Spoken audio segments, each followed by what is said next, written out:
সামনে মেয়ে, পেছনে মা। মায়ের সঙ্গে চারতলার বাসার বারান্দায় শুকনো কাপড় আনতে যান রাজধানীর উত্তরা মাইলস্টোন স্কুলের ১০ম শ্রেণীর শিক্ষার্থী নাইমা আক্তার সুলতানা। এ সময় তাদের বাসার নিচে কোটা আন্দোলনকারীদের সঙ্গে সংঘর্ষ বাধে পুলিশের। হঠাৎ একটি গুলি তার মাথায় লাগলে মাটিতে লুটিয়ে পড়েন তিনি। এরপর হাসপাতালে নেওয়ার পথে মারা যান সুলতানা। পরিবার লইয়া ৩ সন্তান লইয়া হেরা ঢাকা উত্তরা বাসা বাড়ি করে থাকে।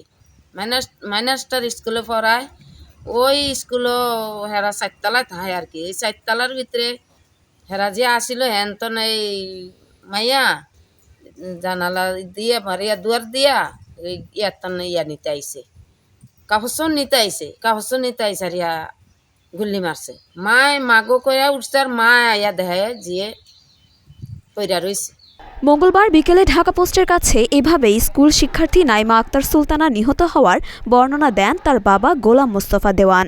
তিনি বলেন, কোটা আন্দোলনে আমার সন্তানরা অংশগ্রহণ করেনি। কি অপরাধ ছিল আমার মেয়ের? সে তো আন্দোলনে যায়নি। তাহলে কি অপরাধে কারা এমন করে আমার মেয়েটাকে মারল?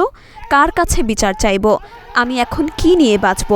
জানি না ওপারে আমার মেয়েটা এখন কিভাবে আছে। আমার মেয়ের স্বপ্ন ছিল ডাক্তার হওয়া। বিনা অপরাধে পৃথিবী থেকে তাকে সরিয়ে দেওয়া হলো। মতলব উত্তর উপজেলার সুলতানাবাদ ইউনিয়ন পরিষদের চেয়ারম্যান আবু বকর সিদ্দিক খোকন বলেন, এমন মৃত্যুতে আমরা শোকাহত। আমাদের পরিষদের পক্ষ থেকে সব ধরনের সহযোগিতা করা হবে। মরিয়ম মিম, ঢাকা পোস্ট।